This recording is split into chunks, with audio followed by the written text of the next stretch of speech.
نحمده ونصلي على رسوله الكريم اما بعد فاعوذ باللہ من الشیطان الرجیم بسم اللہ الرحمن الرحیم۔ آپ سب کو نیا سال مبارک ہو۔ کیوں اتنے خوف زدہ ہیں؟ کیا نئے سال کی مبارک نہیں دی جا سکتی؟ مبارک کا مطلب کیا ہے؟ کہ اللہ تعالیٰ آپ کے لیے یہ سال برکتوں والا کرے، آپ اس سال میں بہت اچھے اچھے کام کریں، خوب نیکیاں کمائیں، نیکیوں میں ترقی کریں، اللہ کے قریب ہوں۔ مبارک دینا جو ہے نئے سال کی، اس میں کوئی قباحت نہیں ہے، کیونکہ یہ تو ایک دعا ہے۔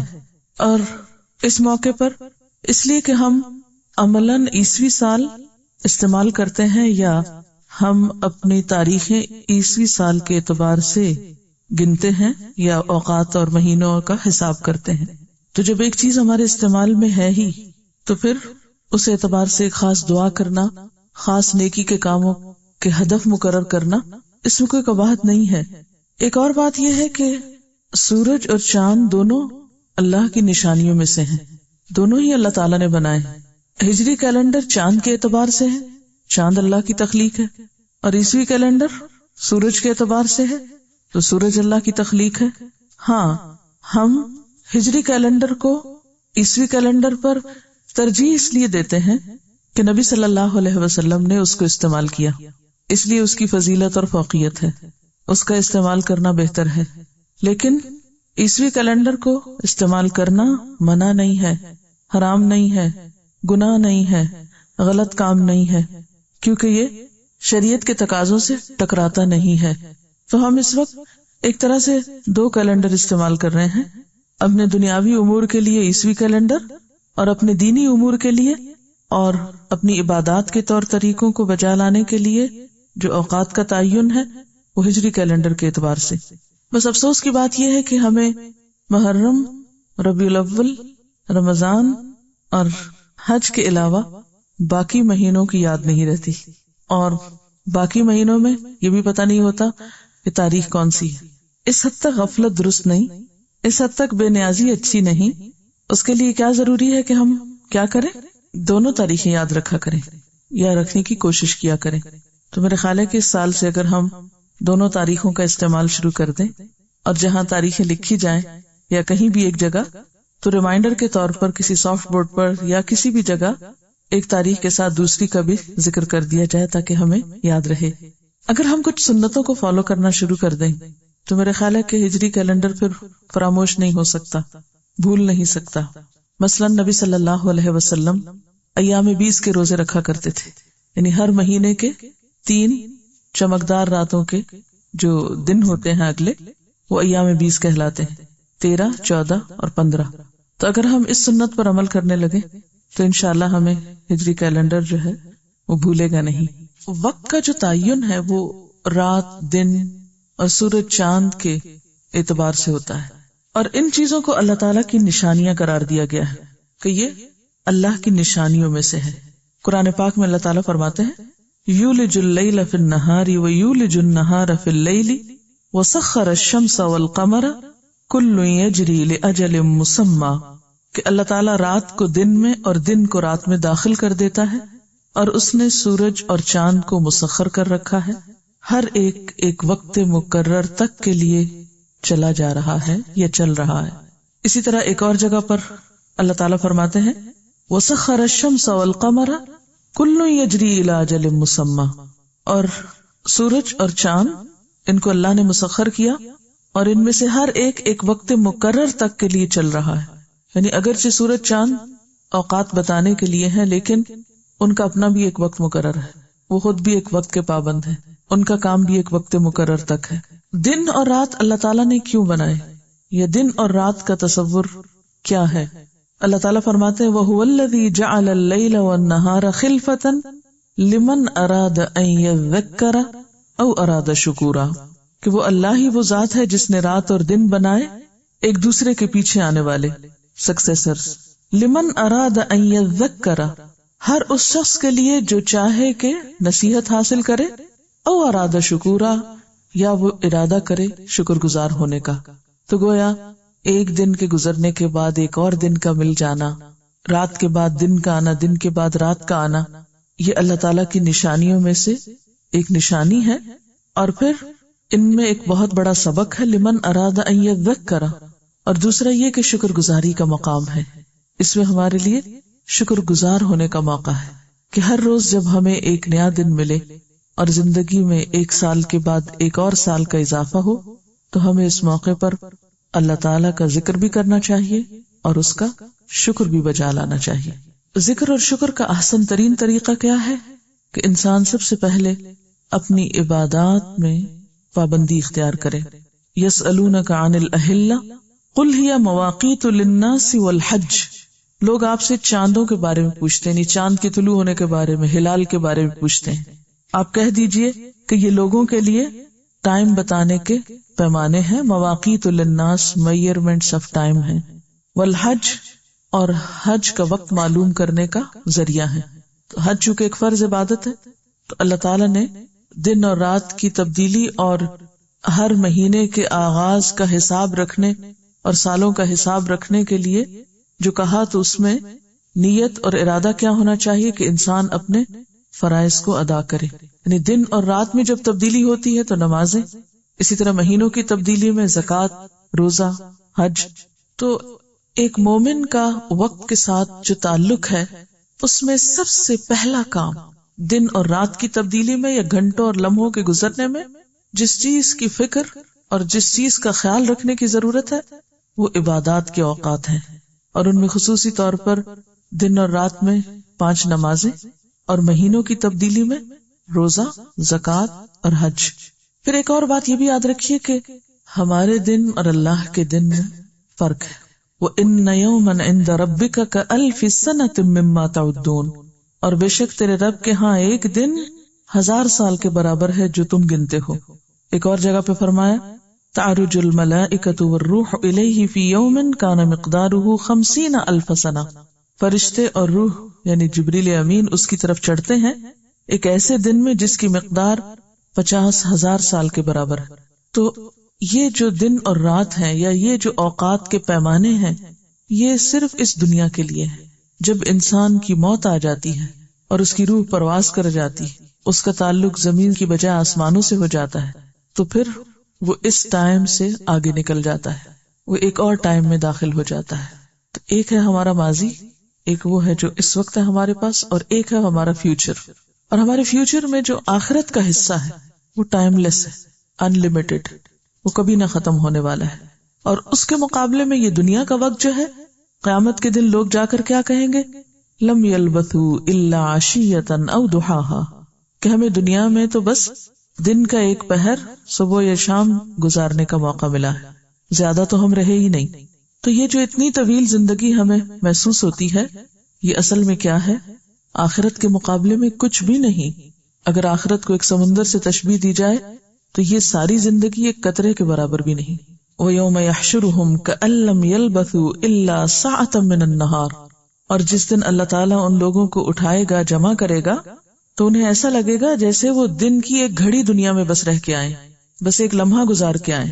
ایک اور جگہ پر آتا ہے قَالَ كَمْ لَبِثْتُمْ فِي الْأَرْضِ عَدَدَ سِنِينَ قَالُوا لَبِثْنَا يَوْمًا أَوْ بَعْضَ يَوْمٍ فَاسْأَلِ الْعَادِّينَ. اللہ تعالیٰ ان سے پوچھے گا کہ تم زمین میں کتنا ٹھہر کے آئے ہو، تو وہ کہیں گے ایک دن یا دن کا بھی کچھ حصہ. یعنی وہاں جا کر اس زندگی یا اس دنیا کے ٹائم کا بھی صحیح اندازہ نہ ہو سکے گا، کیونکہ انسان کے سامنے اب ایک ایسی زندگی ہے جسے کبھی ختم نہیں ہونا، اینڈ لیس. اس لیے فکر اس بات کی کرنی چاہیے کہ وہ زندگی جس کی خوشیاں بھی لامحدود ہیں، نہ ختم ہونے والی، اور جس کے غم بھی پھر کبھی نہ ختم ہونے والے ہیں، اس کے لیے کچھ کرنے کی فکر کی جائے، اور اس زندگی کے وقت کو کاٹا نہ جائے، ضائع نہ کیا جائے، بلکہ مفید سے مفید کاموں میں گزارا جائے. کیونکہ جب موت آ جائے گی تو ایک لمحے کا بھی اضافہ نہ ہو سکے گا. وَلَن يُؤَخِّرَ اللَّهُ نَفْسًا إِذَا جَاءَ أَجَلُهَا، اور اللہ تعالیٰ کسی شخص کو ہرگز مہلت نہ دے گا جب اس کی موت کا وقت آ جائے گا. یعنی جب انسان کی موت کا وقت آ جاتا ہے اور کسی کو نہیں پتا کہ کب ہے، کس لمحے اور کس گھڑی، تو اس وقت پھر ایک لمحے کی بھی تاخیر نہ ہوگی. وہ کئی لمحات جو اس وقت ہم بیکار میں گزار دیتے ہیں، موت کے وقت پوری دنیا کی دولت خرچ کر کے ایک لمحے میں بھی اضافہ نہ کیا جا سکے گا.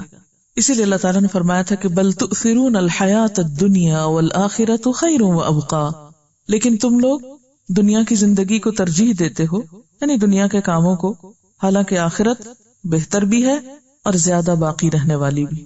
اصل میں اس وقت چونکہ ہمیں یہ نعمت ملی ہوئی ہے اور وافر مقدار میں ملی ہوئی ہے تو ہم اس کی قدر نہیں کرتے، لیکن اصل قدر کب ہوگی؟ جب انسان دنیا سے رخصت ہونے لگے گا یا پھر یہاں سے چلا جائے گا۔ پھر سینکڑوں سال کی زندگی، ہزاروں سال کی زندگی جو قبر میں گزرے گی، برزخ میں ہوگی، اس میں کچھ بھی نہ کر سکے گا۔ اس مدت میں ایک دفعہ سبحان اللہ کہنے کا بھی موقع نہ ہوگا، صلاحیت نہ ہوگی، استطاعت نہ ہوگی، اور اگر موقع دے بھی دیا جائے تو وہ لکھا نہ جائے گا، کاؤنٹ نہ ہوگا، اس کا کچھ فائدہ نہ ہوگا۔ آج کتنے ہی لمحات ایسے ہیں جن میں ہم بہت دفعہ اللہ کا ذکر کر سکتے ہیں لیکن نہیں کرتے۔ آپ دیکھیں کہ ایک منٹ کے اندر جس کو ہم بعض اوقات ایسے ہی ادھر ادھر ضائع کر دیتے ہیں، انسان کیا کچھ نہیں کر سکتا۔ 120 ایوریج جو ہے وہ 120 ہو سکتی ہے، کیونکہ ایک سیکنڈ میں آپ 2 دفعہ سبحان اللہ آرام سے کہہ سکتے ہیں، اور یہی ایوریج آپ لگائیں الحمدللہ کہنے کی، اور آپ کو پتا ہے کہ ایک دفعہ الحمدللہ کہنے کا اجر کتنا ہے؟ کتنا اجر ہے ایک دفعہ الحمدللہ کہنے کا؟ الحمدللہ تملأ المیزان، الحمدللہ کہنا میزان کو بھر دیتا ہے۔ اچھا، پھر 1 منٹ کا حساب لگا کے ذرا سبحان اللہ وبحمدہ سبحان اللہ العظیم پڑھیے ذرا، 30s میں سمجھے ایوریج 30 پلس ہے۔ اب میں آپ کو ایک حدیث سناتی ہوں۔ حضرت ابو ہریرہ رضی اللہ تعالی عنہ سے روایت ہے کہ رسول اللہ صلی اللہ علیہ وسلم نے فرمایا، 2 کلمات زبان پہ بہت ہلکے ہیں، میزان میں بہت بھاری ہیں، رحمان کو بہت محبوب ہے، سبحان اللہ وبحمدہ سبحان اللہ العظیم۔ ایک دوسری حدیث میں صرف سبحان اللہ وبحمدہ، اس میں سبحان اللہ العظیم نہیں ہے۔ یہ حدیث بھی حضرت ابو ہریرہ سے روایت ہے۔ فرمایا، جو شخص دن میں 100 بار سبحان اللہ وبحمدہ پڑھتا ہے اس کی خطائیں مٹا دی جاتی ہیں، خواہ وہ سمندر کی جھاگ کے برابر ہی کیوں نہ ہو۔ متفق علیہ، بخاری اور مسلم کی روایت ہے۔ تاکید ہو جاتی ہے نا جب کوئی حدیث بخاری اور مسلم دونوں میں ہوتی۔ اگر آپ نے 33 دفعہ یا 30 سے کچھ زائد مرتبہ 1 منٹ میں پڑھا ہے سبحان اللہ وبحمدہ سبحان اللہ العظیم، اٹ مینس کہ آلموسٹ ڈبل ٹائم لگا ہے۔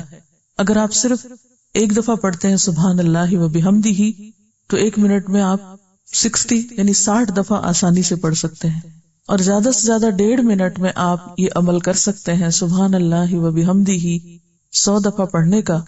اور آپ اگر دن میں کوئی ایک وقت 1.5 منٹ کا مقرر کر دیں، مثلا سونے سے پہلے، مثلا سفر کرتے ہوئے، گھر سے یہاں تک آنے میں، واپسی پر، کسی بھی ایک موقع پر، تو کتنی ہمارے قلب، روح اور اعمال نامے کی صفائی ہوتی رہے گی ساتھ ساتھ۔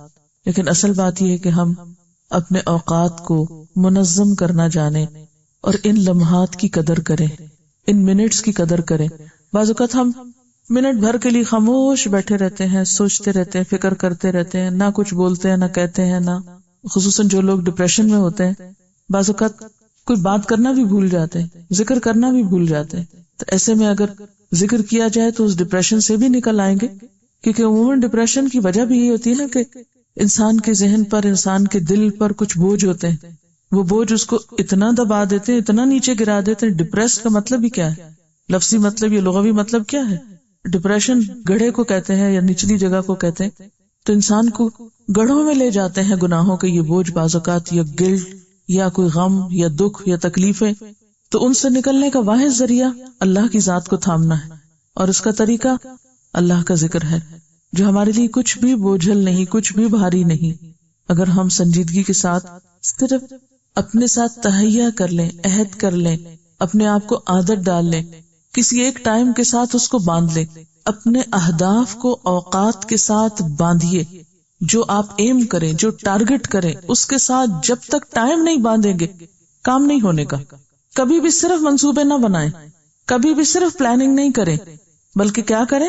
منصوبہ اور ساتھ ہی وقت پلس کر دیں کہ کوئی کام کرنا ہے تو کس وقت کرنا ہے۔ دیکھیے آج جیسے پہلی تاریخ ہے نا سال کی، تو آج آپ اپنے ساتھ کچھ عہد کیجئے، اپنے کچھ منصوبے بنائی کہ اس سال میں یہ اور یہ کام کرنا چاہوں۔ کچھ باتوں کا تو پہلے ذکر کیا گیا اجمالی طور پر، لیکن کچھ تفصیلی باتیں بھی تفصیلی سے مراد کیا ہے کہ جیسے اگر ابھی ذکر کی بات ہو رہی تھی تو ذکر ہی پر اگر آپ کچھ چیزوں کا تہیہ کر لیں کہ یہ ذکر میں نے اپنی زندگی میں شامل کر لینا ہے کیونکہ یہ بہت فائدہ مند بات ہے، اور سوال یہ پیدا ہوتا ہے کہ کون سا طریقہ ہو کہ جس سے میں اس عمل کو پھر بھولوں نہیں، یاد رکھوں۔ وہ اپنی سہولت سے کوئی بھی وقت آپ مقرر کر سکتے ہیں، اور وہ وقت مقرر کرے جس وقت میں عموماً آپ کا 1.5 منٹ فارغ ہوتا ہے، جس وقت میں آپ 1.5 منٹ خالی نکال سکتے ہیں۔ میں سمجھتی ہوں کہ کلاس سے نکل کر گیٹ تک جانے میں آپ کو 1.5 منٹ سے تو زیادہ ہی لگتا ہے۔ اگر تو کوئی ضروری بات ہے تو آپ ضرور کیجئے ایک دوسرے سے، لیکن اگر کوئی خاص بات نہیں، کوئی بامقصد بات نہیں، تو آپ اس وقت کو بھی باندھ سکتے ہیں کہ یہاں سے نکلتے وقت، گیٹ تک پہنچتے وقت یا گاڑی تک بیٹھتے وقت اگر آپ ایک چھوٹی سی تسبیح یا انگلیوں پہ گننے کی عادت ہو تو زیادہ ہی اچھا ہے۔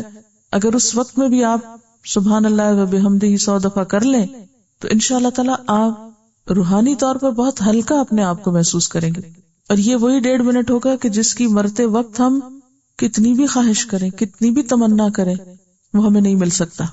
اور جہاں تک ذکر کا تعلق ہے، حضرت ابو ہریرہ رضی اللہ تعالی عنہ سے روایت ہے، مسلم نے اس کو روایت کیا ہے اپنی کتاب نے، نبی صلی اللہ علیہ وسلم نے فرمایا کہ مجھے سبحان اللہ والحمد للہ ولا الہ الا اللہ واللہ اکبر کہنا ہر اس چیز سے زیادہ محبوب ہے جس پر سورج طلوع ہوتا ہے، یعنی میرے پسندیدہ ترین کاموں میں سے، پسندیدہ ترین چیزوں میں سے ہے کہ میں یہ ذکر کروں۔ پھر اسی طرح آپ دیکھیے ایک دفعہ درود شریف پڑھنے میں کتنا ٹائم لگتا ہے، صرف ایک بار، اور مختصر درود مثلا اللہم صلی علی محمد وعلی آل محمد یا اللہم صلی علی سیدنا مولانا محمد وبارک وسلم، یا پھر صلی اللہ علیہ وسلم، کتنی دیر لگتی؟ صلی اللہ علیہ وسلم کہنے میں کتنی دیر لگتی؟ اللہم بارک وسلم علی نبینا محمد، کتنی دیر لگی؟ 1 سیکنڈ یا 2 سیکنڈ زیادہ سے زیادہ۔ نبی صلی اللہ علیہ وسلم نے فرمایا جو شخص مجھ پر ایک بار درود پڑھتا ہے اللہ تعالیٰ اس پر 10 بار رحمت کرتے ہیں، 10 رحمتیں آتی ہیں اس پر جو ایک بار درود پڑھے۔ ہمیں رحمت کی ضرورت نہیں، ہم رحمت نہیں چاہتے، ہم سب چاہتے ہیں، بہت ضرورت ہے ہم سب کو، اور اللہ کی رحمت ہی سے تو بخشے جائیں گے، لیکن جس طریقے سے رحمت آتی ہے وہ طریقہ نہیں اختیار کرتے، اس میں کوتاہی کرتے ہیں، اس میں سستی کرتے ہیں۔ جیسے کل بھی بات ہوئی تھی نا کہ وقت کو ضائع کرنے میں کچھ اسباب ہمارے ذاتی ہیں، اور ان ذاتی اسباب میں کیا ہے؟ صرف سستی، کوتاہی، غفلت۔ موقع ہے، وقت ہے، ہمت ہے، طاقت ہے، علم ہے، پتہ ہے، بس سستی۔ تو اس میں کچھ چیزیں ایسی ہیں کہ جن کے بارے میں سستی جو ہے وہ انتہائی نقصان دہ ہے۔ ایک شخص نبی صلی اللہ علیہ وسلم کے پاس آیا، کہنے لگا اے اللہ کے رسول صلی اللہ علیہ وسلم، اسلام کے تو بہت سے احکامات ہیں، ان شرائع الاسلام قد کثرت علی، بہت سی ذمہ داریاں ہیں مجھ پر، فاخبرنی بشیء اتشبث بہ، مجھے کوئی ایسی بات بتائیے کہ جسے میں مضبوطی سے پکڑ لوں، یعنی کرنے کے کام تو بے شمار ہیں، کوئی ایک بات ایسی بتا دیں کہ بس جس کو میں کبھی نہ چھوڑوں۔ پھر تو آپ نے فرمایا لا یزال لسانک رطبا من ذکر اللہ، تمہاری زبان ہمیشہ اللہ کے ذکر سے تر رہے، یعنی ہر وقت تم ذکر کرتے رہو۔ اور آپ صلی اللہ علیہ وسلم کے بارے میں کیا آتا ہے؟ کان یذکر اللہ فی کل احیانہ، آپ اپنے تمام اوقات میں اللہ کا ذکر کیا کرتے تھے، ہر موقع پر۔ تو وقت کا سب سے بہترین استعمال، سب سے آسان مفید ترین استعمال کیا ہے؟ اللہ کا ذکر۔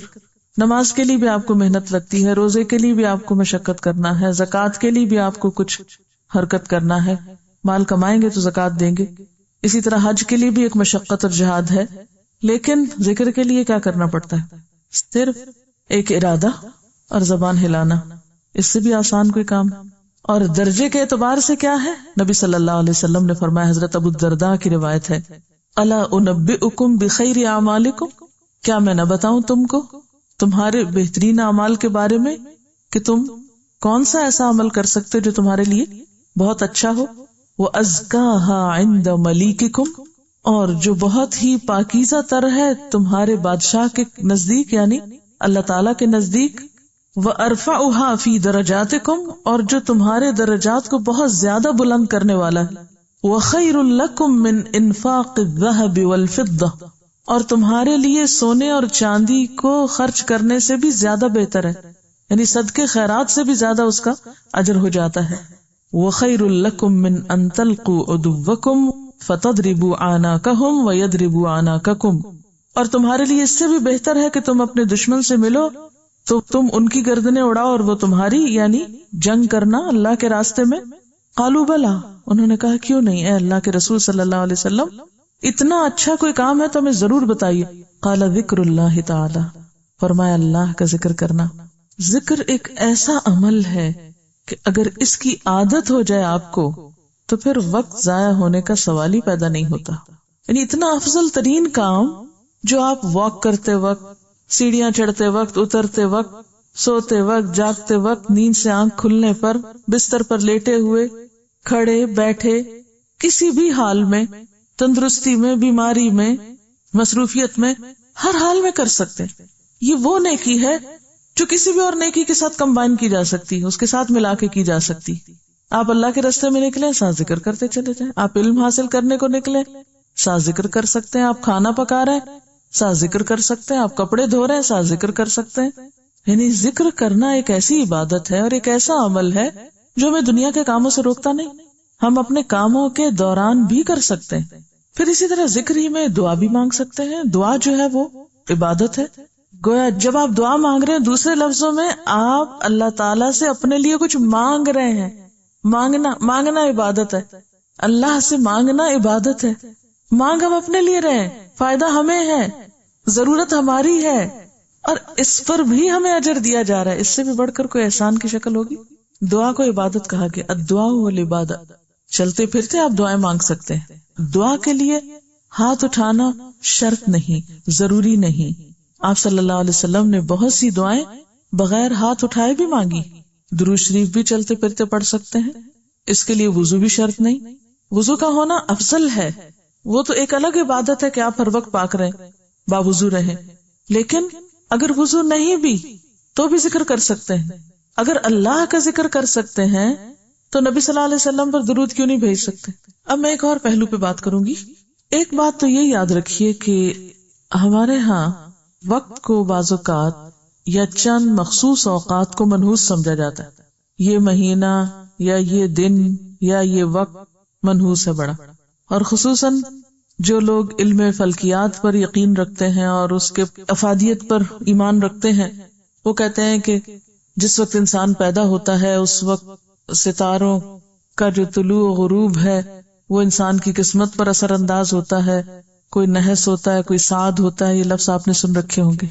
بعض لوگ پھر بعض اوقات کو یا زمانے کو برا بلا کہنے لگتے ہیں، کیسا منحوس دن تھا، کیسا برا وقت تھا، کہتے ہیں نا۔ تو اس بارے میں ہمارا دین ہمیں یہ تلقین کرتا ہے کہ ہمیں زمانے کو برا نہیں کہنا، وقت کو برا نہیں کہنا۔ عن ابی ہریرہ رضی اللہ عنہ قال قال رسول اللہ صلی اللہ علیہ وسلم قال اللہ عز وجل یؤذینی ابن آدم۔ نبی صلی اللہ علیہ وسلم فرماتے ہیں کہ اللہ تعالیٰ فرماتے ہیں ابن آدم مجھے ایذا دیتا ہے، تکلیف دیتا ہے۔ کیسے؟ یسب الدہر، زمانے کو گالی دیتا ہے، زمانے کو برا کہتا ہے۔ وَأَنَا الدَّهْرُ، اور میں ہوں زمانہ۔ بِيَدِ الْأَمْرُ، سارے حکم یا سارا اختیار میرے ہاتھ میں ہے۔ اقلب اللیل والنہار، میں رات اور دن کو پلٹاتا ہوں، سورج چاند میری مرضی سے نکلتے ہیں۔ اس لیے زمانے کو گالی دینا یا برا بھلا کہنا یا اسے منحوس قرار دینا یہ درست بات نہیں ہے۔ نحوست ہر انسان کی اس کے اپنے گلے میں لٹکی ہوئی ہے اور اس کا تعلق اس کے اعمال سے ہے، نہ کہ کسی خاص وقت یا دن یا انسان سے۔ مثلا کسی خاص دن میں شادی نہ کرنا، کسی خاص دن میں سفر نہ کرنا، کسی خاص وقت کو، کسی خاص موقع کو اپنے لیے اچھا نہ سمجھنا۔ بعض لوگ شادی سے پہلے جب تاریخ طے کرنے لگتے ہیں تو اس وقت بھی اسی قسم کے حساب کتاب کرواتے رہتے ہیں۔ ایک اور چیز جو اس موقع پر بہت ہوتی ہے وہ کیا کہ جو ہی سال بدلتا ہے طرح طرح کی جنتریاں آتی ہیں، ہاروسکوپس، یہ سال کیسا رہے گا، یہ سال کیسے گزرے گا، یہ مہینہ کیسے گزرے گا اور یہ دن کیسے گزرے گا، یہ آپ کے لیے اچھا ہوگا یا نہیں ہوگا۔ ان چیزوں کا ہمارے دین میں کوئی تصور نہیں اور نہ ہی ان میں سے کوئی بات سچی ہے، کیونکہ غیب کا علم صرف اللہ کے پاس، کسی کے پاس نہیں۔ کوئی ماہر فلکیات، کوئی علم ہیئت جاننے والا، کوئی علم نجوم جاننے والا کسی بھی چیز کا جو دعویٰ کرتا ہے اس پر ایمان نہیں لانا چاہیے. ہمیں تو یہاں تک بتایا گیا ہے کہ اگر کوئی شخص کسی عراف کے پاس یا نجومی کے پاس جاتا ہے تو وہ اس تعلیم کا انکار کرتا ہے جو نبی صلی اللہ علیہ وسلم لائے ہیں. یعنی یہ دو چیزیں کنٹراڈکٹ کرتی. آپ صلی اللہ علیہ وسلم نہ کاہن تھے، نہ شاعر تھے، نہ نجومی تھے، اور نہ ہی آپ کا ان میں سے کسی سے کوئی تعلق تھا، اور نہ ہی آپ نے ان میں سے کسی کے پاس جا کر کوئی خبر معلوم کرنے کو ریکمینڈ کیا، اور نہ ہی ایسا کرنا چاہیے. ان چیزوں سے قطعی طور پر پرہیز کرنا ضروری ہے، ورنہ اس سے انسان کے ایمان کا نقصان ہے. اس بارے میں حضرت ابو ہریرہ کی روایت ہے رضی اللہ عنہ، قال قال رسول اللہ صلی اللہ علیہ وسلم، کہ رسول اللہ صلی اللہ علیہ وسلم نے فرمایا، الم ترو، کیا تم دیکھتے نہیں ہو، الی ما قال ربکم، طرف اس کے جو تمہارے رب نے فرمایا. یعنی اپنے رب کی بات غور سے نہیں سنو گے، دیکھو گے تمہارے رب نے کیا فرمایا. قال، اللہ تعالیٰ نے فرمایا، ما انعمت علی عبادی من نعمت، میں نے اپنے بندوں پر جو بھی کوئی نعمت کی، الا اصبح فریق منہم بہا کافرین، مگر کیا ہوا کہ میرے بندوں میں سے ایک گروہ اس نعمت کی ناشکری کرنے والا بنا یا اس کا انکاری ہو گیا. یقولون، وہ کیا کہتے ہیں، الکواکب وبالکواکب، کہ یہ ستاروں کی وجہ سے ہے اور یہ ستاروں کا کمال ہے یا یہ ستاروں کا ہیر پھیر ہے. یعنی اپنی زندگی کے اتار چڑھاؤ میں وہ ستاروں کی کرشمہ سازی کو مانتے ہیں. اچھا، یہ چیز آپ کے لیے دلچسپی کا باعث ہوگی کہ ریسنٹلی ان ستاروں کے علم کو یا علم الفلکیات کو بالکل بوگس قرار دیا گیا ہے. اس وقت میرے سامنے ایک خبر ہے جس کو پڑھ کے میں آپ کو سناتی ہوں. یہ روزنامہ امت میں چھپی ہے 30 دسمبر 2003، 30 دسمبر 2003 میں. خبر میں لکھا ہے، لندن امت نیوز، سائنسدانوں نے بالآخر 40 سال کی سائنسی تحقیق کے بعد ثابت کر دیا کہ علم الفلکیات محض فریب اور دھوکے کے سوا کچھ نہیں، اور اس علم کی بنیاد لغویات پر مبنی تھی. اس تحقیق پر 1958 سے لندن میں کام شروع ہوا، جس میں ایک سابق ماہر فلکیات اور سائنسدان جیفری ڈین اور کینیڈا کی کیچون یونیورسٹی کی ماہر نفسیات ایوان کیلی نے حصہ لیا. یہ تحقیقی رپورٹ ایک جریدے میں شائع ہوئی. ماہرین نے اپنے کام کے لیے 2000 نوزائیدہ بچوں کو منتخب کیا جن کی تاریخ پیدائش میں چند لمحوں یا منٹوں کا فرق تھا.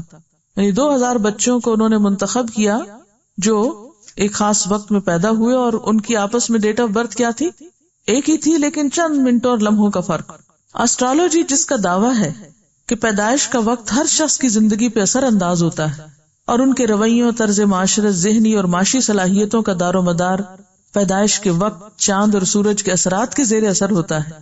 لیکن جب ان بچوں کی پرورش کی گئی تو معلوم ہوا کہ ہر بچے کی ذہنی صلاحیت، رویہ، جنسی صلاحیت، حساس پن اور کردار ایک دوسرے سے بالکل مختلف تھا. سائنسدان ان بچوں کے درمیان کوئی بھی مماثلت کا کیا مطلب، ریزمبلنس تلاش کرنے میں ناکام ہو گئے. تحقیقی ٹیم کے سربراہ جیفری ڈین نے اس صورتحال پہ تبصرہ کرتے ہوئے کہا کہ تحقیق سے ثابت شدہ نتائج علم فلکیات کی کھلی طور پر نفی کرتے ہیں کہ یہ سب جھوٹ ہے. انسان کی کمزوری ہے کہ وہ توہمات پر بہت جلدی یقین کر لیتا ہے، اور اصل میں یہ شیطان کا ایک عمل ہوتا ہے. نہیں، شیطان ایک وسوسہ ڈالتا ہے نا انسان کے دل میں، تو کوئی بھی چیز جو خارج سے کسی اتفاقی واقعے کی وجہ سے اس کی تائید کر دے تو انسان فوراً یقین کر لیتا ہے، اس پر ایمان لے آتا ہے. اس وقت آپ دیکھیں اچھے خاصے لوگ ایسے ایسے توہمات پر یقین رکھتے ہیں. تو ہمیں اس لیے نہیں کہ یہ سائنسدانوں نے کہا ہے، ویسے افسوس کی بات تو یہی ہے کہ جب سائنسدان کہتے ہیں تو پھر ہمارے ایمان میں ضرور اضافہ ہوتا ہے، لیکن جب اللہ کے رسول صلی اللہ علیہ وسلم ایک بات بتائیں تو ہم اس کو اتنی اہمیت نہیں دیتے جتنی دینی چاہیے. ہم سب اپنے دلوں کا جائزہ لے لیں نا، حقیقت یہی ہے نا. جب وہاں سے پتہ چلتا ہے کہ لا تیارہ، کوئی نحوست نہیں ہوتی اور نہ کوئی چیز منحوس ہوتی ہے اور نہ ہی یہ سب علوم کی کوئی حقیقت ہے، تو ہم اس کو ماننے کو تیار نہیں ہوتے. لیکن جب سائنسدان کہیں کہ ہم نے 2000 بچوں کے اوپر تجربہ کر کے یہ بات ثابت کی کہ کوئی فائدہ نہیں اس علم کا، یہ سب بیکار باتیں، تو ہم کہتے ہیں بالکل سچ. یعنی ہاں ایک وقت آئے گا کہ پھر انشاءاللہ کسی کی بات سے بڑھ کر اللہ کے رسول صلی اللہ علیہ وسلم کی بات ہوگی، اور یہی محبت کی علامت ہے، ایمان کی علامت ہوتی ہے. اور یہ آہستہ آہستہ نصیب ہوتی ہے، صرف جذباتی باتوں سے نہیں آتی، اور ایک وقت لگتا ہے۔ ان کا سوال یہ ہے کہ 12 بجے کے وقت یا 12 بجے کے بعد نماز نہیں پڑھنی چاہیے۔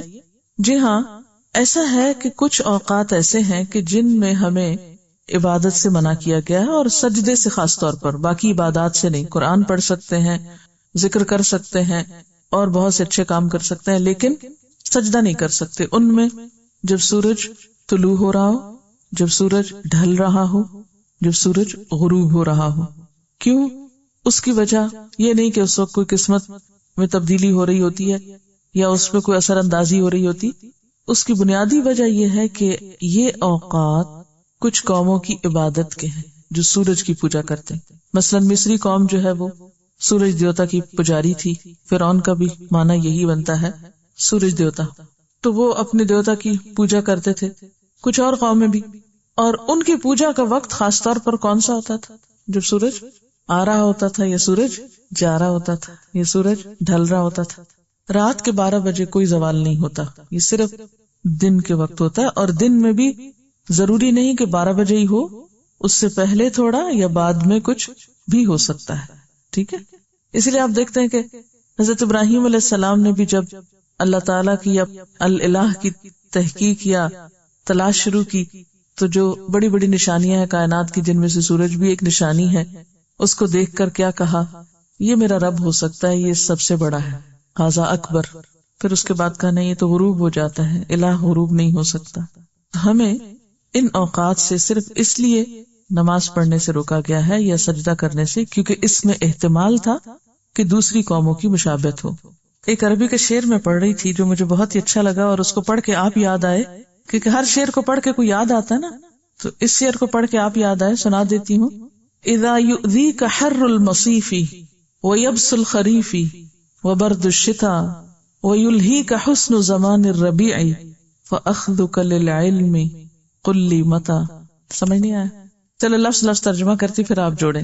اذا جب، یؤذیک تکلیف دیتا ہے تم کو، حر المصیف یعنی موسم گرما کی گرمی آپ کو جب تکلیف دیتی ہے، ویبس الخریف اور خزاں کی ڈرائینس، وبرد الشتاء اور سردیوں کی ٹھنڈک، ویلہیک اور غافل کر دیتا ہے تجھ کو، حسن زمان الربیع بہار کے زمانے کا حسن، فاخذک للعلم تو تمہارا پھر علم حاصل کرنا، قل لی بتاؤ تو مجھے، متی کب ہوگا۔ یعنی گرمیوں میں گرمی لگتی ہے، سردیوں میں بہت سردی ہے، ہاں، اور بہار کے موسم میں بہت مستی ہے، بہت حسن ہے ہر طرف پھیلا ہوا۔ باہر پھول کھلے اور ہم یہاں اندر بیٹھے ہیں، کتنے بد ذوق ہو، پڑھنے والوں کو اٹھا دیتے ہیں یہ کہہ کے، تو مجھے یہ تو بتاؤ کہ پھر علم حاصل کرنے کا موقع یا زمانہ کب آئے گا۔ اکثر ایسا ہی ہوتا ہے نا، جب ہم پڑھنے بیٹھتے ہیں بہت گرمی لگ رہی ہے، بہت سفوکیشن ہے، بہت سردی آ گئی، تو بالکل نہیں پڑھا جا رہا، کانسنٹریٹ نہیں کر پا رہے، اب تو باہر آ گئی ہے، تو بہت ڈرائی ویدر آ گیا، تو پوچھتا فاخذک للعلم قل لی متی، وہ کون سا وقت ہوگا کہ جب پھر تم اچھی طرح پڑھ سکو گے۔ اب تھوڑی سی بات یہ کہ ہم اپنا وقت کیسے استعمال کریں، کن کاموں میں استعمال کریں، کیا کچھ کرنا چاہیے ہمیں۔ حسن بصری کہتے ہیں، ادرکت اقواما کان احدهم اشح علی عمره منہ علی درہمہ، اشح علی عمره منہ علی درہمہ، میں نے ایسے لوگوں کا زمانہ پایا ہے، میں نے ایسے لوگ دیکھے ہیں کہ جو اپنی عمر کی قدر و قیمت اپنے درہم و دینار سے زیادہ جانتے تھے، جن کے نزدیک اپنے وقت کی قدر و قیمت مال سے بڑھ کر تھی۔ وقت وہی ضائع کرتا ہے جو دنیا کو آخرت پر ترجیح دیتا ہے، جو آخرت کی قدردانی نہیں کرتا، جو آخرت کی قیمت نہیں جانتا۔ وقت وہی ضائع کرتا ہے جو خواہشات کا بندہ ہوتا ہے، وقت وہی ضائع کرتا ہے جو اللہ کی ملاقات کو بھول جاتا ہے، وقت وہی ضائع کرتا ہے جو حساب کتاب کو بھول جاتا ہے، وقت وہی ضائع کرتا ہے جو اپنا قبر میں جانا بھول جاتا ہے، وقت وہی ضائع کرتا ہے جو منکر نکیر کے سوالات کو بھولا ہوا ہے۔ پھر اسی طرح یہ ہے کہ فراغت کی کئی قسمیں ہوتی ہیں نا، یعنی وقت استعمال نہیں کرتے، آپ فارغ ہیں، جن میں سب سے پہلی قسم فراغ عقلی ہے، عقل کی فراغت، سوچنے سمجھنے سے کوئی کام نہیں۔ حالانکہ اللہ تعالیٰ قرآن پاک میں فرماتے ہیں وَسَخَّرَ لَكُمُ اللَّيْلَ وَالنَّهَارَ وَالشَّمْسَ وَالْقَمَرَ وَالنُّجُومُ مُسَخَّرَاتٌ بِأَمْرِهِ ان فی ذلک لآیات لقوم یعقلون، اس نے تمہارے لیے رات اور دن کو، سورج اور چاند کو اور ستاروں کو مسخر کیا اپنے حکم سے، ان میں یقیناً نشانیاں ہیں عقل رکھنے والے لوگوں کے لیے۔ تو وقت کون ضائع کرتا ہے؟ جو عقلی طور پر فارغ ہو، جو عقل استعمال نہ کرے یا جس کی عقل کام نہ کرتی ہو، کیونکہ جو ہر دن کو طلوع ہوتے اور غروب ہوتے دیکھتا ہے اور ستاروں کا طلوع ہونا اور غروب ہونا جانتا ہے، جو آسمان اور زمین میں 24 گھنٹوں کے اندر بے شمار تبدیلیوں کا مشاہدہ کرتا ہے اور پھر عقل سے کام نہیں لیتا، پھر غور و فکر نہیں کرتا، تو پھر وہ عقلی فراغ کا شکار ہے یا اس کی عقل کام نہیں کرتی۔ پھر دوسری چیز فراغت قلب، دل میں احساس نہ ہونا یا دل کا احساس زیاں سے خالی ہونا، نقصان کی کوئی فکر ہی نہ ہونا۔ ابن القیم الجوزی کہتے ہیں تم 3 مواقع پر اپنے دل کا جائزہ لو، قرآن سنتے وقت، ذکر کی مجلسوں میں اور فراغت کے اوقات میں، فرصت کے اوقات میں، خالی لمحات میں۔ اگر ان 3 مواقع پر دل نہ پاؤ، دل غائب ہے، دل حاضر نہیں، تو اللہ سے دعا کرو کہ وہ تمہیں قلب سلیم عطا کرے، کیونکہ تمہارے پاس دل ہی نہیں۔ فَإِنَّهُ لَا قَلْبٌ لَكَ، تمہارے پاس دل ہے ہی نہیں، تم بے دل شخص ہو۔ تو جب قرآن کی تلاوت ہو رہی ہوتی ہے تو دل کا کیا حال ہے، دل کہاں ہے، دل مشغول ہے یا نہیں، دل بھی کسی کام میں لگا ہوا یا نہیں۔ اسی طرح ذکر کی مجلسوں میں، نصیحت کی مجلسوں میں دل کہاں ہے، کام کر رہا ہے یا نہیں۔ اور اسی طرح تنہائی کے لمحات اور تنہائی کے اوقات میں اپنا احتساب اور وقت کو بہتر استعمال کرنے کے بارے میں فکر مندی۔ پھر اسی طرح ایک فراغ نفسی ہوتی ہے، اپنی ذات کے بارے میں بے خبری، بے فکری، کوئی ذمہ داری کا احساس نہیں، نہ بندوں کے حق میں نہ اللہ کے حق میں۔ اسی لیے قیامت کے دن ایسے لوگ جا کر کیا کہیں گے، ان تقول نفس یا حسرۃ علی ما فرطت فی جنب اللہ، کہیں ایسا نہ ہو کہ قیامت کے دن جا کر کہو ہائے افسوس مجھ پر جو بھی میں نے کمی کوتاہی کی اللہ کے حق میں۔ حضرت عمر رضی اللہ تعالی عنہ کہتے ہیں جب میں تم میں سے کسی کو فارغ دیکھتا ہوں، بیکار دیکھتا ہوں کہ نہ کوئی دنیا کا کام کر رہے ہو نہ دین کا کام کر رہے ہو یا آخرت کے لیے کوئی کام نہیں کر رہے، تو مجھے سخت تکلیف ہوتی ہے اور میں سخت ناپسند کرتا ہوں۔ وقت کے استعمال میں ایک بات تو ہو ہی گئی، اور وہ کیا تھی؟ ذکر۔ لیکن ذکر کے علاوہ وقت کا استعمال حرکت میں ہے، کچھ نہ کچھ کرتے رہنے میں اور مفید کام کے کرتے رہنے میں۔ اور صحابہ کرام نے اپنی زندگیاں کس طرح گزاری، وہ دیکھو حضرت ابو ایوب انصاری کو کہ قسطنطنیہ کی دیوار کے پاس سو رہے ہیں، ام حرام بنت ملحان جو ایک خاتون ہے سائپرس کے جزیرے میں سو رہی ہیں، عقبہ بن عامر مصر میں آرام کر رہے ہیں، اور بلال رضی اللہ تعالی عنہ دمشق کی خاک میں لیٹے ہوئے ہیں یا وہاں آرام کر رہے ہیں۔ یہ ایک نبی اور ایک پیغمبر کے ارد گرد رہتے تھے، آپس میں محبت کرتے تھے، ایک دوسرے کے ساتھ تعاون کرتے تھے۔ لیکن آپ صلی اللہ علیہ وسلم کے دنیا سے جانے کے بعد آپ کے مشن کو جو آگے لے کر بڑھے تو ان کی زندگی میں سکوت نہیں تھا۔ انہوں نے کسی ایک خاص زمین سے دل نہیں لگا لیا، کسی ایک خاص علاقے کو اپنی جگہ نہیں سمجھا، بلکہ دنیا میں چاروں طرف پھیل گئے۔ مردوں کے علاوہ عورتیں بھی اس کوشش میں اور اس کام میں شریک ہیں۔ آج بھی مسلمان ہجرت کر رہے ہیں، آج بھی مسلمان دنیا میں پھیل رہے ہیں، لیکن ان میں سے کون ہے جو ان کی اتباع میں پھیل رہا یا ان کے اسوہ حسنہ میں اپنا گھر، اپنی زمین اور اپنا علاقہ چھوڑے ہوئے ہو؟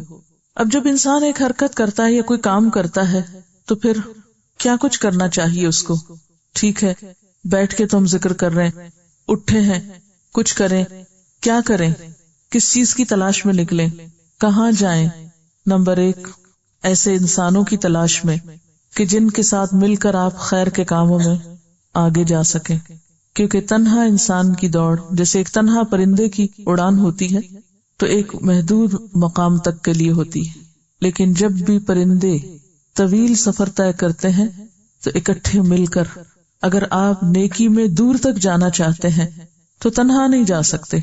لوگوں کے ساتھ تعلق، اجتماعی زندگی، اکٹھے مل کر رہنا اور اکٹھے نیکی کے کام کرنے، یہ بے حد ضروری ہے۔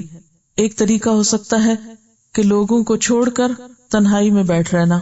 تنہائی میں اکیلے بیٹھ رہنے والے اور لوگوں سے دستبردار ہونے والے یا لوگوں سے بیزار ہونے والے لوگ کچھ زیادہ کام نہیں کر پاتے، کیونکہ جب آپ لوگوں سے ملتے جلتے ہیں ان کی تکلیفوں کے باوجود، تو آپ اچھے لوگوں سے بھی سیکھتے ہیں، برے لوگوں سے بھی سیکھتے ہیں.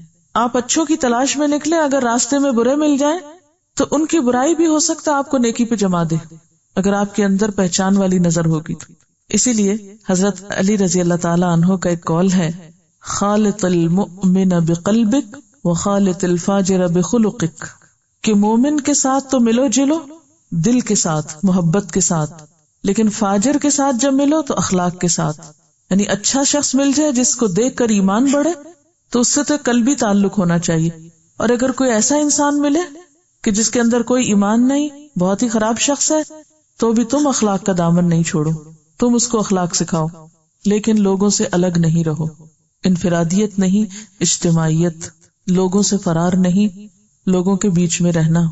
جسے ایک اور روایت میں بھی آتا نا کہ وہ شخص جو لوگوں کی اذیتوں کے باوجود لوگوں کے ساتھ مل کر رہتا ہے وہ بہتر ہے اس شخص سے جو سب کو چھوڑ کے ایک طرف ہو جائے. پھر آپ نکلے اور حرکت کریں تو کس پر؟ لوگوں کی مدد کے لیے. اچھا، جب آپ یہ لفظ سنتے ہیں کہ کسی کی مدد کے لیے نکلے تو آپ کے ذہن میں کیا ہوتا ہے؟ کیسی مدد؟ وہ کوئی خاص بوری بھر کے لے جا رہے ہیں آپ گاڑی میں رکھ کے کہیں کسی کو دینے کے لیے تو یہ تو مدد ہوگی؟ نہیں. کوئی بیٹھ کے اٹھ نہیں پا رہا، کسی کی کتاب گر گئی، کسی کا قلم چھوٹ گیا، چھوٹے چھوٹے کاموں میں دوسروں کی مدد. اپنی شخصیت کو ہر دم ہر لمحہ خدمت کے لیے تیار رکھیں کہ چھوٹی چھوٹی چیزوں میں راہ چلتے کسی نہ کسی کی کچھ نہ کچھ مدد، یعنی مدد کرنے والا ایٹیٹیوڈ اختیار کریں کہ آپ ہر وقت تیار ہوں کہ کہیں مجھے کوئی ملے تو میں اس کے لیے کچھ کر دوں. انتظار نہ کریں کہ ہاں وہ خاص کوئی موقع ہوگا تو پھر کچھ کریں گے. امام بخاری کے ایک استاد تھے ابو عثمان، وہ کہتے ہیں ما سألنی احد حاجتا الا قمت له بنفسی، کبھی کسی نے میرے سامنے اپنی کوئی حاجت یا ضرورت رکھی ہی تو میں خود اٹھ گیا اس کی مدد کے لیے. یعنی اگر میں خود پورا کر سکتا تھا تو بیٹھا نہیں رہ گیا، کسی کی بھی ضرورت کا پتہ پا کر فوراً اٹھا.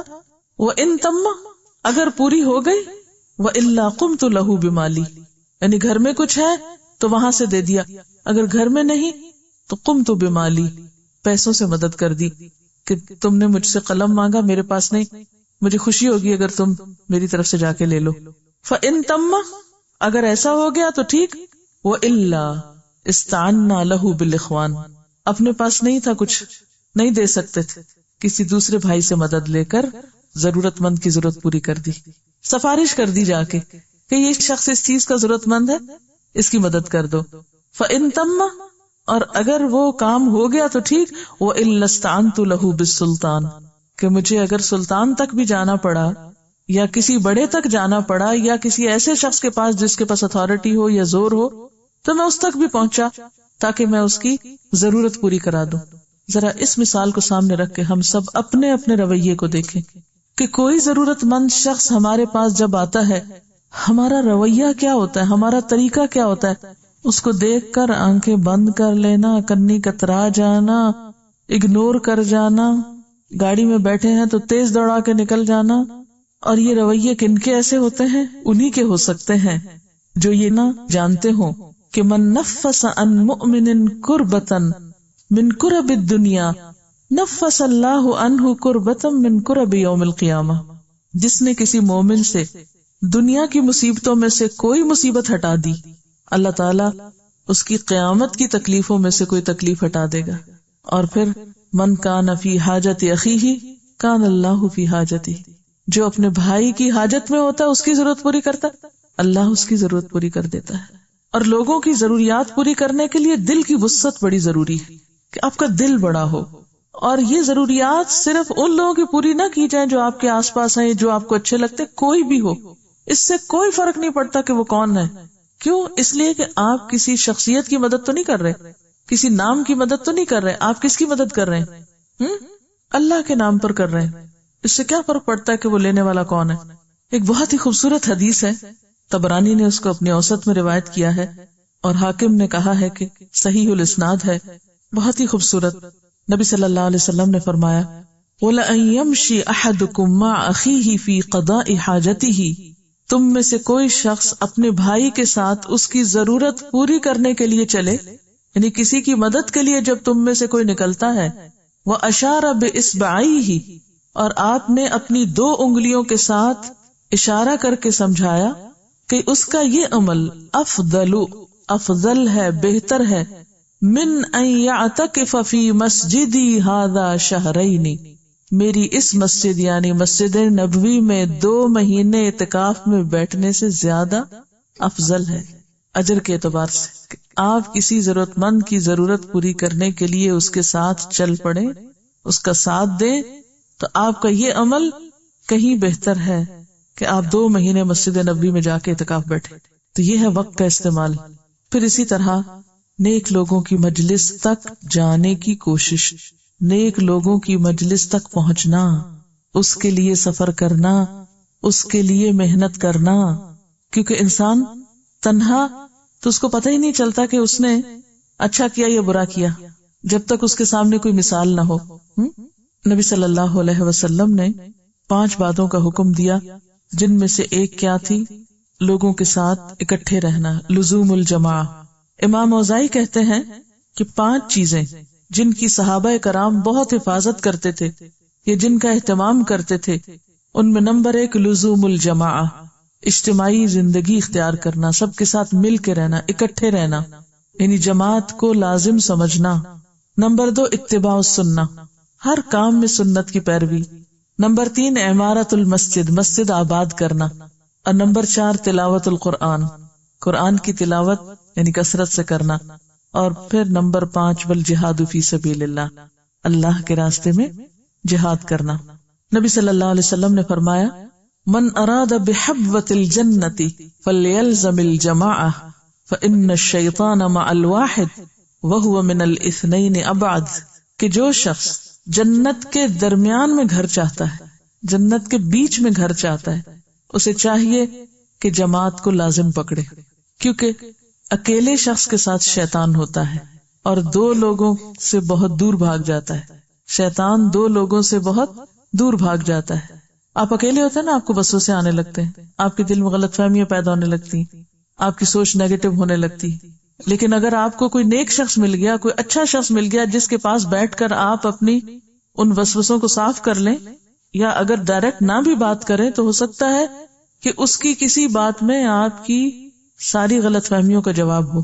حضرت علی رضی اللہ تعالیٰ عنہ کہتے ہیں، قدر الجماعت خیر من صفو الفرد، جماعت کے اندر رہتے ہوئے کچھ چیزوں کا میلا ہونا یا کدورت ہونا بہتر ہے تنہا انسان کی صفائی سے یا صفائے قلب سے۔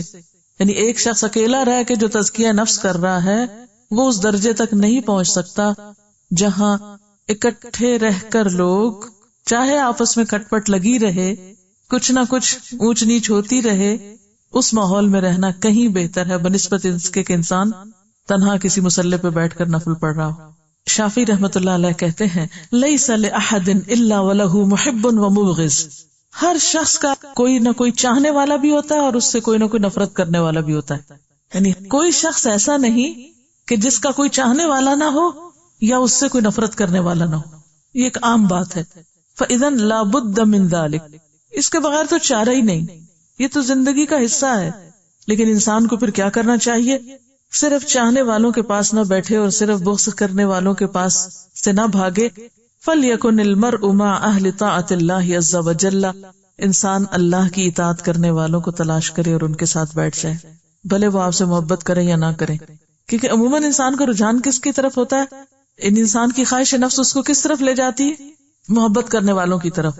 اور بہت سے محبت کرنے والے دراصل ہمارا نقصان کرنے والے ہوتے ہیں، جو ہمیں اللہ کے راستے سے ہٹا دیتے ہیں، کیونکہ بسا اوقات انسانوں کی محبت ان کی اپنی خواہشات پر مبنی ہوتی ہے نا، خواہشات نفس پر مبنی ہوتی ہے، اور وہ اپنے نفس کی خواہشات کی تکمیل میں آپ کو انوالو کر لیتے ہیں اور آپ کا بھی وقت ضائع کرتے ہیں، فضول کی بیکار باتوں میں لگا کر، بیکار کاموں میں لگا کر۔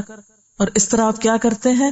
وہ وقت آپ کا جو اہم ترین اعلیٰ ترین مقاصد کے لیے استعمال ہونا تھا، وہ محض کس میں گزر گیا؟ خواہشات نفس کی تکمیل میں، حاصل کچھ بھی نہ ہوا۔ محض فضول کی بیکار باتیں. آج آپ دیکھیں انٹرنیٹ پہ جو چیٹ ہو رہی ہے سب سے زیادہ پاکستان سے، یعنی جو ریشو ہے وہ سب سے زیادہ پاکستان کا نمبر 1 ہے، جہاں کی یوتھ جو ہے وہ چیٹ میں لگی ہوئی ہے.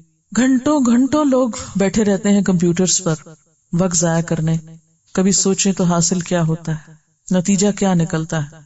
کسی انسان کے پاس بیٹھ کر تو پھر بھی انسان سمجھے، یعنی انسان کو انسان سے ایک انس ہوتا ہے، لیکن ایک مشین کے ساتھ بیٹھ کے جو گھنٹوں گزرتے ہیں اور اس میں اوقات ضائع ہوتے ہیں، نمازوں میں تاخیر ہوتی، حقوق میں کوتاہی ہوتی، فرائض میں غفلت ہوتی. کبھی انسان سوچے تو کیا ہے، محض خواہشات نفس کی تکمیل اور وقت کا ضیاع. جب تک ہم اپنا احتساب خود نہیں کریں گے، جب تک ہم خود اپنے ساتھ سچے نہیں ہوں گے، جب تک اپنے مخلص ہم خود نہیں بنیں گے، اپنا حساب خود نہیں کریں گے، کوئی شخص ہمارے لیے کچھ نہیں کر سکتا. تو اس لیے ہم سب اپنا اپنا حساب کریں. سبحانک اللہم و بحمدک، نشہد ان لا الہ الا انت، نستغفرک و نتوب الیک. والسلام علیکم ورحمۃ اللہ وبرکاتہ.